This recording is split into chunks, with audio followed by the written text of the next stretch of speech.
नमस्कार बहुत स्वागत है आप सभी का वीके न्यूज़ पर। मैं हूं आपके साथ चेतन पाठक।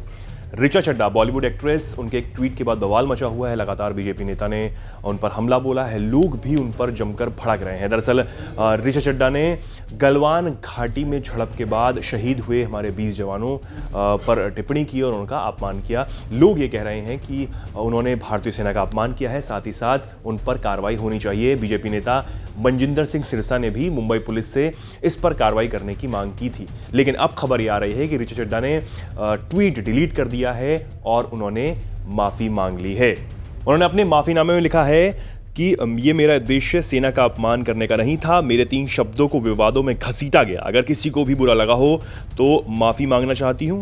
उन्होंने कहा कि मेरे नाना जी खुद फौज में थे, लेफ्टिनेंट कर्नल की पोस्ट पर थे। भारतीय चीन युद्ध में उनके पैर में गोली भी लगी थी। मेरे मामा जी भी पैरा ट्रूपर थे। ये मेरे खून में है। अगर सेना में कोई शहीद होता है तो उससे पूरा परिवार प्रभावित होता है। यहां तक कि अगर कोई सेना में घायल भी होता है तो भी दर्दनाक होता है। ये मेरे लिए एक भावनात्मक मुद्दा है।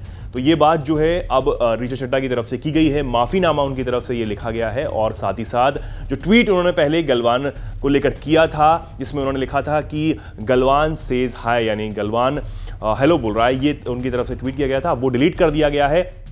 उन्होंने जो ट्वीट किया था वो उत्तरी सेना प्रमुख, जो उत्तरी कमांडर जो प्रमुख थे, उनकी तरफ से जो बात की गई थी कि पीओके को लेकर अब वो पूरी तरह तैयार हैं, यानी कि भारतीय सेना पीओके पर तिरंगा लहराने के लिए तैयार है। बस इंतजार है तो भारतीय सरकार का, उनके आदेश का इंतजार है। उसके बाद जो पीओके है उस पर तिरंगा लहराएगा। ये बात यहाँ पर भारतीय सेना की तरफ से की गई थी, जिसके बाद ऋचा चड्ढा ने उनके बयान पर रीट्वीट करते हुए गलवान घाटी पर टिप्पणी की और जिसके बाद लोग भड़के हुए थे।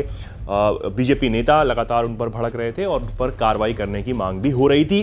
बीजेपी नेता सिरसा ने उनको 3rd ग्रेड की एक्ट्रेस तक करार दे दिया था, बता दिया था, जिसके बाद अब ऋचा चड्ढा की तरफ से ये बयान आया है और उन्होंने माफी मांग ली है। वीके न्यूज़, राष्ट्र के नाम।